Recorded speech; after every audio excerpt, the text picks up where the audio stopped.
بسم اللہ الرحمن الرحیم۔ درجہ مولوی کے عزیز طلبہ و طالبات، آپ کا سبق شرح وقایہ میں واجبات نماز سے متعلق چل رہا تھا، جس میں سے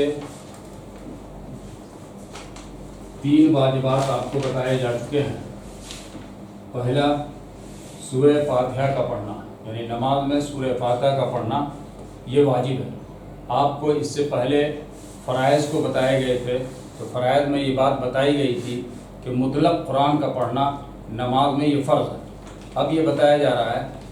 کہ نماز میں سورہ فاتحہ کا پڑھنا یہ واجب ہے، اور پھر سورہ فاتحہ کے ساتھ ساتھ کسی دوسری سورت کا ملانا یہ بھی واجب ہے۔ سورہ فاتحہ کا پڑھنا بھی واجب اور اس کے ساتھ دوسری سورت کا ملانا بھی واجب۔ پھر تیسری چیز یہ بتائی گئی کہ ارکان کے درمیان، فرائض کے درمیان ترتیب کی رعایت، یعنی ہر ارکان کو ترتیب کے ساتھ کرنا، جس ارکان کی جو جگہ ہے اس کو اسی ترتیب کے ساتھ ادا کرنا یہ بھی واجب ہے۔ اگر اس میں کوئی تقدیم اور تاخیر ہو جائے تو ایسی صورت میں سجدہ سہو واجب ہوتا ہے۔ یہ 3 واجبات بتائے جا چکے تھے۔ اب آج کے سبق میں مزید جو واجبات ہیں ان کو بیان کیے جائیں گے۔ سب سے پہلا واجب جو آج کے سبق میں بیان کیا جا رہا ہے وہ ہے والقاعدۃ الاولی، قاعدہ اولی۔ قاعدہ اولی جسے 4 رکعت والی نماز ہے، تو 4 رکعت والی نماز میں 2 رکعت پہ جو آپ بیٹھتے ہیں، یعنی سجدہ کرنے کے بعد جو آپ بیٹھتے ہیں اس کو قاعدہ اولی کہتے ہیں۔ تو یہ 2 رکعت 4 رکعت والی نماز میں 2 رکعت کے بعد بیٹھنا یہ قاعدہ اولی ہے، یہ واجب ہے۔ اگر بھول سے قاعدہ اولی چھوٹ جائے تو سجدہ سہو کے ذریعے سے اس کی تلافی ہوتی ہے۔ والتشہد، اب کہہ رہے ہیں قاعدہ اولی الگ واجب ہے اور تشہد، دونوں قاعدوں میں تشہد کو پڑھنا یہ بھی واجب ہے۔ یعنی قاعدہ اولی، ایک تو قاعدہ اولی خود واجب، دوسرے قاعدہ اولی میں تشہد پڑھنا، تشہد کہتے ہیں کہ اس کو التحیات للہ، یہ پورا پڑھنا یہ واجب ہے۔ اسی طرح سے قاعدہ اخیرہ میں بھی تشہد کا پڑھنا یہ واجب ہے، اس لیے کہا گیا والتشہدان، اور دونوں قاعدوں میں یعنی قاعدہ اولی اور قاعدہ اخیرہ دونوں میں تشہد کا پڑھنا یہ واجب ہے۔ ذکر فی الذخیرہ ان القاعدۃ الاولی سنہ۔ اب آگے یہ بات کہہ رہے ہیں صاحب ہدایت، صاحب شرح وقایہ، کہ ذخیرہ میں یہ بات کہی گئی ہے، نقل کی گئی ہے کہ قاعدہ اولی واجب نہیں بلکہ قاعدہ اولی سنت ہے۔ والثانیۃ واجبۃ، اور قاعدہ ثانیہ یعنی آخری قاعدہ جو ہے یہ واجب ہے۔ وفی الہدایہ، اور ہدایہ میں ہے ان قراءۃ التشہد فی القاعدۃ الاولی سنہ،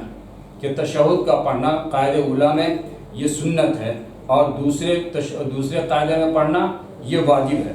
لیکن مصنف فرماتے ہیں لیکن المصنف لم یاخذ بہذا، مصنف نے اس کو اختیار نہیں کیا، اس کو نہیں لیا ہے، یعنی یہ مفتبع قول نہیں ہے۔ مفتبع قول یہی ہے کہ قاعدہ اولی واجب ہے، اس میں تشہد کا پڑھنا واجب، قاعدہ اخیرہ فرض ہے اور اس میں تشہد کا پڑھنا یہ واجب ہے۔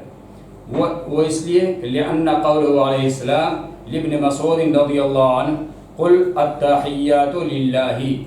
اب یہ مصنف جو یہ کہہ رہے ہیں کہ تشہد کا پڑھنا یہ واجب ہے قاعدہ اولی میں، قاعدہ اخیرہ میں بھی تشہد کا پڑھنا واجب ہے، وہ اس لیے کہہ رہے ہیں کہ حضور صلی اللہ علیہ وسلم نے حضرت عبداللہ بن مسعود رضی اللہ تعالیٰ عنہ جو بڑے جلیل القدر صحابی ہیں، ان سے آپ صلی اللہ علیہ وسلم نے فرمایا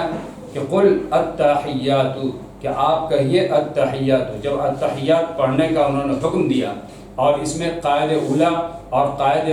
اخیرہ کی کوئی تخصیص نہیں کی بلکہ مطلق فرمایا کہ آپ التحیات پڑھیے، تو یہ التحیات پڑھنا قاعدہ اولی میں بھی اور قاعدہ اخیرہ میں بھی دونوں واجب ہوا آپ صلی اللہ علیہ وسلم کے حکم کی بنا پر، اس لیے کہ اس میں کوئی تخصیص نہیں ہے کہ یہ تحیات قاعدہ اولی میں پڑھا جائے یا قاعدہ اخیرہ میں۔ جب جو کوئی تخصیص نہیں ہے، مطلق فرمایا آپ صلی اللہ علیہ وسلم نے، تو مطلق ہونے کی بنا پر قاعدہ اولی میں بھی اس کا پڑھنا واجب اور قاعدہ اخیرہ میں بھی اس کا پڑھنا واجب۔ لا یوجب الفرق فی قراءۃ التشہد فی الاولی والثانیہ، جب آپ صلی اللہ علیہ وسلم کا حکم مطلق ہے تو تشہد کے پڑھنے میں قاعدہ اولی اور قاعدہ ثانیہ کے درمیان یعنی قاعدہ اخیرہ کے درمیان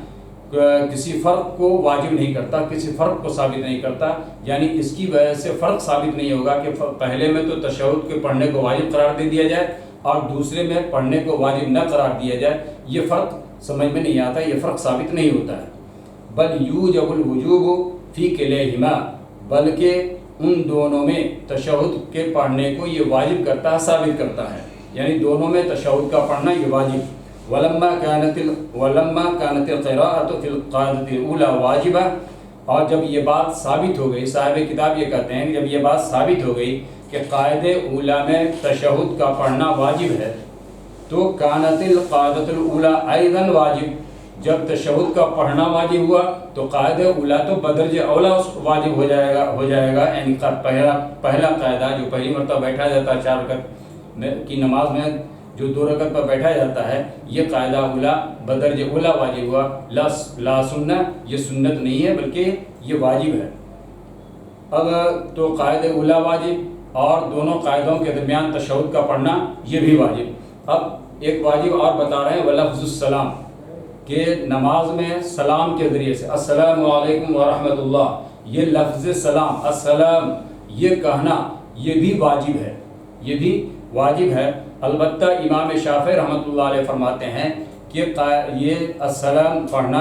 اور کہنا یہ فرض ہے، وہ اس لیے کہ وہ فرماتے ہیں کہ رسول اللہ صلی اللہ علیہ وسلم نے فرمایا مفتاح الصلاۃ الطہور وتحریمها التکبیر وتحلیلها التسلیم، کہ نماز کے سے جو آدمی حلال ہوتا ہے اور نماز کی ذمہ داریوں سے جو آدمی فارغ ہوتا ہے وہ سلام کے ذریعے سے۔ جب اس حدیث میں یہ کہا گیا کہ نماز کے ذریعے آدمی حلال ہوتا ہے، نماز سے آدمی فارغ ہوتا ہے سلام کے ذریعے سے، تو گویا سلام جب پڑھے گا جبھی جا کر کے وہ نماز سے نکلے گا، تو یہ نماز پڑھنا فرض ہوا، یہ امام شافعی رحمۃ اللہ علیہ فرماتے ہیں۔ لیکن امام ابو حنیفہ رحمۃ اللہ علیہ کے نزدیک یہ لفظ سلام کہنا یہ فرض نہیں بلکہ لفظ سلام واجب ہے۔ وہ اس لیے کہہ رہے ہیں کہ حدیث میں آتا ہے کہ امام اگر قاعدے میں بیٹھ جائے اور قاعدے میں بیٹھنے کے بعد اگر اس کو حدث لاحق ہو جائے سلام کرنے سے پہلے کہ حدث لاحق ہو گیا، تو ایسی صورت میں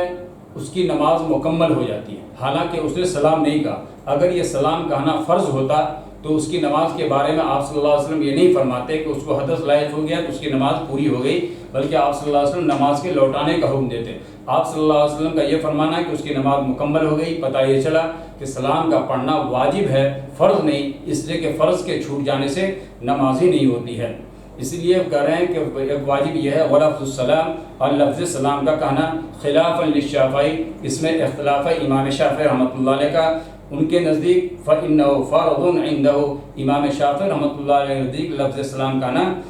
یہ فرض ہے۔ وَقُنُوتُ الْوِتْرِ، اب یہ ایک واجب الگ بتا رہے ہیں کہ نماز اگر آپ وطر کی نماز پڑھ رہے ہوں تو وطر کی نماز میں دعائے قنوت کا کہنا، دعائے قنوت کا پڑھنا، یعنی اللہم انا نستعینک ونستغفرک ونؤمن بک ونتوکل علیک ونثنی علیک الخیر، یہ پورا یہ دعائے قنوت جو ہے اس کا پڑھنا یہ واجب ہے۔ تو نماز وطر میں دعائے قنوت کا پڑھنا یہ واجب ہوا۔ وتکبیرات العیدین، اور عیدین میں جو 6 زائد تکبیرات ہیں، یہ 6 زائد تکبیرات کا کہنا عیدین میں یہ واجب ہے۔ وتعیین الاولین للقراءہ، اب یہ کہتے ہیں کہ فرض کی آپ 4 رکعت نماز پڑھ رہے ہیں عشاء کی یا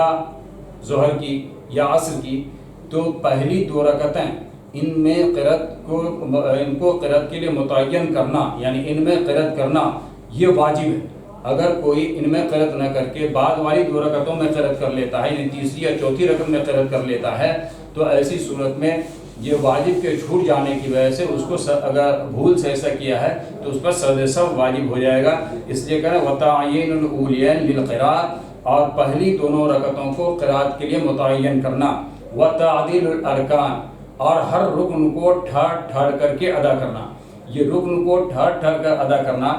احناف کے نزدیک تو واجب ہے، اور امام شافعی رحمۃ اللہ یا حنفیہ کے نزدیک، امام حنیفہ رحمۃ اللہ علیہ کے نزدیک تو واجب ہے، لیکن امام شافعی رحمۃ اللہ علیہ اور امام یوسف رحمۃ اللہ علیہ کے نزدیک، ان دونوں کے نزدیک یہ فرض ہے۔ وہ فرض اس لیے ہے کہ ایک حدیث میں آتا ہے کہ آپ صلی اللہ علیہ وسلم نے ایک صحابی کو دیکھا کہ وہ بہت جلدی نماز پڑھ رہا ہے، تو آپ صلی اللہ علیہ وسلم فرمایا قم فصلی فإنک لم تصلی، کہ تم اپنی نماز پڑھو، تم نے نماز نہیں پڑھی ہے، یعنی اس نے تعدیل ارکان نہیں کیا، ٹھہر کر نہیں کیا، تو آپ صلی اللہ علیہ وسلم نے فوراً حکم دیا کہ تم اپنی نماز کو جا کر کے لوٹا لو۔ اور امام ابو حنیفہ رحمۃ اللہ علیہ کے نزدیک یہ تعدیل ارکان یہ واجب ہے۔ وہ یہ فرماتے ہیں کہ کیونکہ یہ جو حدیث ہے یہ خبر واحد ہے، اور خبر واحد کے ذریعے سے فرضیت کو ثابت نہیں کیا جا سکتا ہے، خبر واحد سے وجوب ہی ثابت ہو سکتا ہے۔ اس لیے یہ تعدیل ارکان یعنی ہر رکن کو ٹھہر کر کے ادا کرنا، اطمینان کے ساتھ ادا کرنا، طمانینۃ قلب کے ساتھ ادا کرنا، یہ تعدیل ارکان ہے۔ تعدیل ارکان یہ واجب ہے۔ وتعديل الأركان خلافا للشافعي وأبو يوسف رحمه الله فإنه فرض عندهما، اور تعدیل ارکان یہ واجب ہے۔ اختلاف ہے اس میں امام شافعی اور امام حنیفہ رحمۃ اللہ علیہ کا، وہ دونوں فرماتے ہیں کہ یہ فرض ہے۔ وہ آپ تعدیل ارکان کی آگے تعریف کر رہے ہیں، وَهُوَ الْإِطْمِنَانُ فِي الرُّكُوعِ، وہ رکوع میں اطمینان حاصل کرنا۔ یہ صرف رکوع ہی کی بات نہیں، اسی طرح تمام ارکان کے درمیان آگے کر رہے ہیں وَكَذَا فِي السُّجُودِ، ایسا ہی سجدے میں اطمینان، یعنی سجدہ بھی کیا جائے اطمینان کے ساتھ ٹھہر کر کے، رکوع بھی کیا جائے اطمینان کے ساتھ بالکل ٹھہر کے، وَقُدِّرَ بِمِقْدَارِ تَسْبِيحَةٍ، اور اس کی جو مقدار متعین کی گئی ہے وہ ایک تسبیح کے وقت، کم از کم ایک تسبیح کے وقت آدمی ٹھہرا ہوا رہے، اطمینان کے ساتھ نماز پڑھے۔ وَقَدَ الْإِطْمِنَانُ بَيْنَ الرُّكُوعِ وَالسُّجُودِ، اور ایسا ہی رکوع اور سجدے کے درمیان اور دو سجدوں کے درمیان طمانینت یعنی تعدیل ارکان یہ بھی واجب ہے، یعنی ہر رکن کو ٹھہر کر کے ادا کرنا۔ اب آگے صاحب کتاب ایک اور واجب کا ذکر کر رہے ہیں، وہ یہ کہ وَالْجَهْرُ وَالْإِخْفَاءُ فِي مَا يُجْهَرُ وَيُخْفَى، کہ جو نمازیں جہری ہیں ان میں جہر کرنا یعنی بلند آواز سے پڑھنا یہ واجب ہے۔ مثلا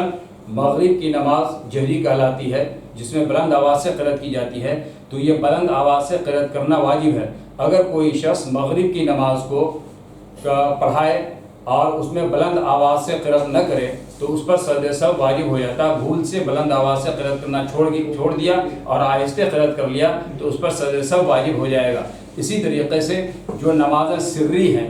یعنی آہستہ سے پڑھی جاتی ہیں، بلند آواز سے نہیں پڑھی جاتی ہیں، اسے سری نماز کہا جاتا ہے، جیسے کہ ظہر کی نماز اور عصر کی نماز یہ سری نمازیں ہیں۔ اب اگر کوئی امام سری نماز میں بلند آواز سے قرأت کرنے لگے الحمدللہ رب العالمین زور سے قرأت کرنے لگے تو ایسی صورت میں اس پر سجدہ سہو واجب ہو جائے گا، اس لیے کہ جو نمازیں سری ہیں ان میں سر ہی واجب ہے، اور جو نماز جہری ہیں بلند آواز سے پڑھنے کی ہیں ان میں بلند آواز سے پڑھنا ہی واجب ہے۔ اگر اس کے خلاف کریں گے یعنی سر کی جگہ پہ جہر کر دیں گے یا جہر کی جگہ پہ سر کر دیں گے تو یہ